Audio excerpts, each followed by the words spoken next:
Don't want to reimburse me for the money I sent because you lied? No problem, I'll get it back one way or another. A year and a half ago, I was leaving a very toxic and abusive relationship. I have a job and stable income, but wasn't planning on staying in the state I was staying in. So I didn't want to get a lease and root myself there for a year on the off chance that an opportunity came up. There were several things in the air, so to speak, so I thought it best to rent a room in the meantime with my dog and wait it out. I found a room on CL and went to tour it. It was nice. A little far, but hey, I needed something quick. I paid prorated rent for 1 month and the full rent for the next. A total of $1,400, which was already more than it should have been, but I wasn't in the position to argue that. I also paid a $500 deposit for damages. Then, everything started going downhill. I moved in, and things were fine for a week. Roommate and I hung out a bit and drank and enjoyed our dogs and each other's company. I would let her try foods I cooked and vice versa. Juices, snacks, dinners, I didn't mind. Until one day my meal prep bowl went missing. I did give her one as I knew I would be tired of it soon, but I made 5. 3 were there, 2 were gone. I asked roommate about it and she claimed she didn't know. First red flag. Only 2 people in this home and the dogs didn't grow arms and touch it. Then as I'm helping my friend file her taxes for the first time, a man shows up and serves me a summons for court. He thought I was roommate, and it was for back payment of rent. She has been behind and about to get evicted. I mentioned this and she explained they were supposed to take that back. So she knew. She brought someone into her situation knowing this was going to happen. Then the water went out, she didn't pay the bill. I had to shower at work when I drove an hour to the office. She claimed the city was having issues. They weren't. Her internet was out, she didn't pay that bill either. She said it wasn't her fault. She was trying to get me to offer to pay the bill as I needed it for work. I didn't. I opted to go to the office. She would lock my dog in my room even after she told me it was fine for her to roam, but she didn't really want her to. That's fine, you're home. But she also broke my ceiling fan in the room. My window was broken so I couldn't open it, and she kept the heat on. My dog was baking in 80 degrees in the house upstairs. Not cool, I told her to stop doing that. Either you lower the AC, or give her the freedom to cool off downstairs since heat rises. Then she told me one day that the maintenance people came to check the fan and my window and my dog scared them. The result? She was fined $300 because she wasn't on the lease. I sent it the money. She already had 3 dogs, with 1 not on the lease. Make it make sense. Then I started to catch on. She was gonna keep asking and try to get more money. I asked for an amended lease to prove my dog was on there now. She got defensive and said I accused her of lying. I didn't, but if it's resolved, why not send the lease? She claimed she'd ask for one, but couldn't promise anything. Final straw was when she told me not even 20 days into the full month that she couldn't afford to live there anymore and asked if I wanted to get a place together. I said no, I'm not putting my social on a lease with yours. So she said she had to move. She wasn't going to reimburse me my deposit or my $300 for my dog. Solution? I came downstairs to moving boxes. She was gonna jump ship without so much as an apology. I took a day off sick from work while she went to her job and up and moved all of my stuff, and some of hers, to a storage unit and got an Airbnb for a few days. I texted her I moved out and she had 7 days to send my money or else. She laughed it off, not knowing. She said she had to evaluate my room for damages, knowing there weren't any. But I figured I'd give it some time, so she knew how serious I was. She got home from work and my phone started blowing up.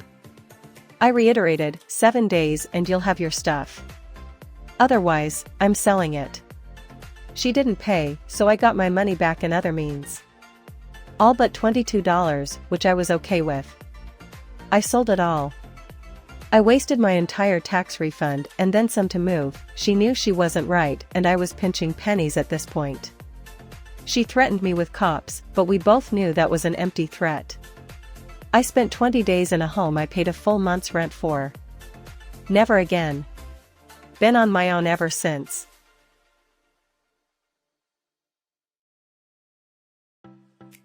I'm the oldest daughter who always had to handle it all, and now I don't want my family at my graduation.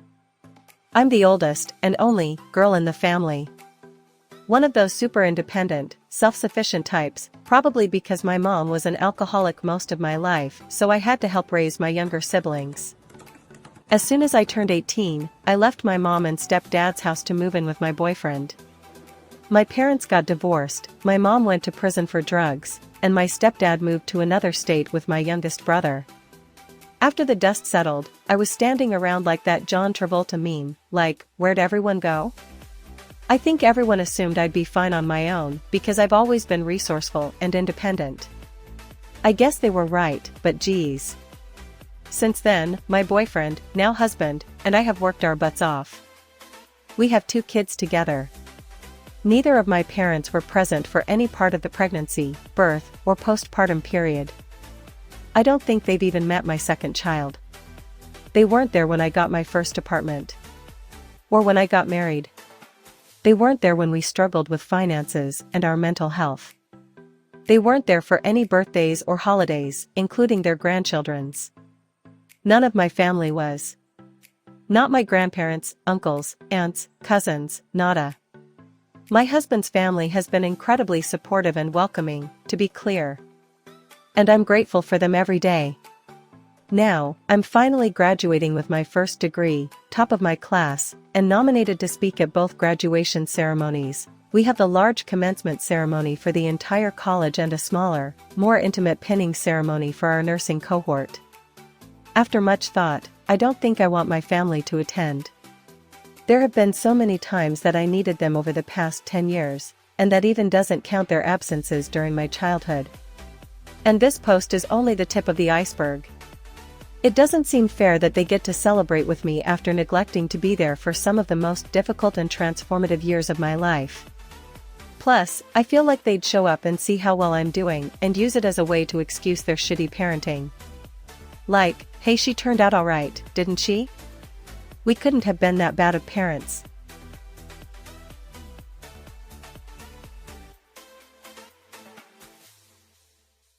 My district manager at Hot Topic. So many moons ago, a bit over 20 years, I was an assistant manager at a Hot Topic. Our district manager lived in the area, we'll call him Jimmy, and he tended to stop by our store a lot. He was fun and funny, always helped out, and everyone liked having him around. Anywho, our Hot Topic was one of the corner stores at a 4-way intersection. The other 3 corners were all jewelry stores. Jimmy came in one day with his wife and kid. They were shopping the mall for a present for his dad's birthday. Now, these people were fairly well off, not rich, but solidly upper middle class, although they both dressed very hard punk, him, and goth, her. To look at them, you'd think they were just a cool couple in their early 30s. Jimmy goes to the jewelry store across from us, spends about 15 minutes there, then storms back into our store, pissed as all hell. His wife asks what's wrong, and he explains that the jewelry store clerk kept watching him, treating him like he was about to steal something, and started acting more suspicious when he asked after the pricing of more expensive watches. His wife tried to calm him down, but he was very angry, which was unusual for him. He was typically very laid back. Then all of a sudden, he broke into a smile. It was scary how fast his mood changed. He called everyone up front. There were 4 of us, his wife, and his kid who was only maybe a year old. He gave us instructions, then he went to the store diagonally across from us. We saw the clerk from the first store watching him as he walked over. A minute later, he went to the 3rd jewelry store, spent about 10 minutes there, then walked out with a huge smile. He gave us a thumbs up. He then walked over to the first store. The clerk was with a customer, but Jimmy knocked really hard on the windows. When the clerk looked up, Jimmy held up his wrist, showing off the brand new Rolex he had just bought, opened his wallet and let the plastic-covered string of credit cards roll out. He smiled huge, flipped off the clerk, At which moment all of us smiled and flipped off the clerk from our store's windows, and Jimmy came whistling happily back. I got Dad a Rolex. Hope he likes it.